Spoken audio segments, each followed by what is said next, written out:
Pour la seconde vidéo sur le thème de la lumière, on va voir dans celle-ci comment se propage la lumière, les propriétés liées au déplacement, à la propagation de la lumière. Tout d'abord, un résultat qui n'a pas été admis tout de suite par les scientifiques, c'est que la lumière a une vitesse finie. Elle se déplace à une certaine vitesse, comme d'autres ondes. Cette vitesse est immense, en revanche, 300 000 km par seconde, c'est-à-dire 3 fois 10 puissance 8 mètres par seconde. C'est une vitesse particulière en physique parce qu'il s'agit à la fois d'une constante universelle, c'est-à-dire que cette vitesse dans le vide est observable de partout dans l'univers, et c'est une limite absolue. Aucun objet réel ne peut voyager à une vitesse plus rapide que la vitesse de la lumière, donc c'est 300 000 km par seconde. La vitesse que je viens de donner est la vitesse de la lumière dans le vide. Si la lumière se propage dans des autres matériaux, elle ira moins vite, et le facteur de réduction de cette vitesse est appelé petit n, l'indice optique du matériau. Petit n est donc le rapport de la vitesse de la lumière dans le vide divisé par la vitesse de la lumière dans le matériau. Puisqu'on ne peut pas dépasser la vitesse de la lumière dans le vide, la vitesse du matériau est forcément plus petite que c, et on obtient donc des valeurs de n plus grandes que 1. J'en donne une qu'on retrouvera peut-être en TP, qui est la valeur de la vitesse de la lumière dans l'eau, 1,33. Ça signifie que dans l'eau, la lumière va 1,33 fois moins vite que dans le vide. Ça reste une vitesse très élevée, mais elle est un petit peu réduite. Alors, qu'est-ce qui se passe pour la lumière quand elle voyage? Alors, d'abord, si elle ne change pas de matériau, la lumière voyage toujours en ligne droite. En revanche, lorsqu'elle va changer de matériau de propagation, il peut lui arriver deux phénomènes. Soit elle se réfléchit, soit elle est déviée, soit elle se partage en deux et une partie est réfléchie, l'autre partie est déviée. Donc on va voir pour la partie de la lumière qui serait réfléchie, comment ça se passe. Donc on voit ici sur le schéma que la lumière arrive depuis un matériau. Elle arrive sur un dioptre. Donc le dioptre est une surface qui délimite justement deux matériaux. Donc il y a le matériau dans lequel la lumière est avant d'arriver sur ce dioptre, et le matériau dans lequel elle voudrait passer. Si elle est réfléchie, c'est qu'elle ne passera pas dans le deuxième matériau.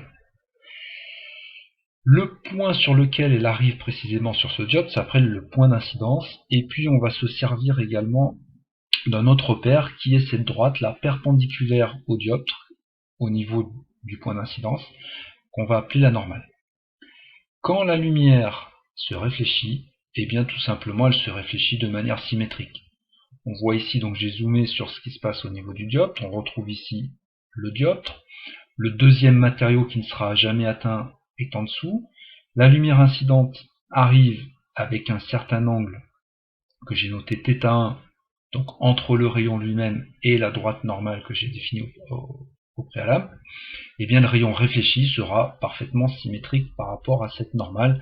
Il y aura donc le même angle θ2 à droite qu'il y avait pour l'angle d'incidence à gauche θ1. Une des applications importantes de cette réflexion de la lumière, c'est l'utilisation dans des fibres optiques. On voit ici un rayon lumineux qui pénètre dans la fibre, et comme il est toujours réfléchi en haut et en bas, il ne quitte jamais la fibre, sauf au bout. Voilà ici un faisceau de fibres lumineuses qui sert évidemment aux télécommunications, pour Internet par exemple. On voit que la lumière ne ressort pas de ces fils, sauf au bout. Donc voilà ce qui concerne la réflexion, loi de réflexion définie par deux physiciens, Snell et Descartes, toute simple au niveau de la réflexion. Lorsque la lumière arrive à pénétrer dans le deuxième milieu, elle va pouvoir le faire, mais en étant déviée. On appelle ce phénomène la réfraction de la lumière, réfraction étant donc un synonyme de déviation. Voici ce que ça donne en termes de schéma. Toujours le rayon incident, toujours la normale qui nous permet de repérer les angles. Ici, le rayon incident arrive avec un angle I1, compris donc entre le rayon et la normale. Il pénètre dans le deuxième milieu, qui est donc en dessous du dioptre, mais il a été dévié. On voit que la course de ce rayon ne se continue pas et qu'il est dévié ici vers le bas. Le rayon dévié, on l'appelle le rayon réfracté, puisque on a vu que ces deux termes étaient synonymes, et l'angle qui permet de repérer sa déviation s'appelle l'angle I2, l'angle de réfraction, compris lui aussi entre la normale et le rayon réfracté. Alors, on retrouve tous ces termes ici à bien connaître, qui permettent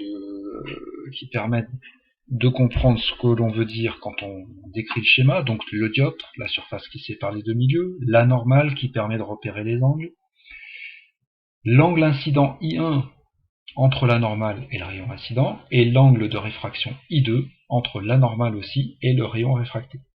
Snell et Descartes ont démontré que dans le cadre d'une réfraction, la loi mathématique qui s'applique pour lier toutes ces grandeurs-là est n1 fois sinus I1 égale n2 fois sinus I2.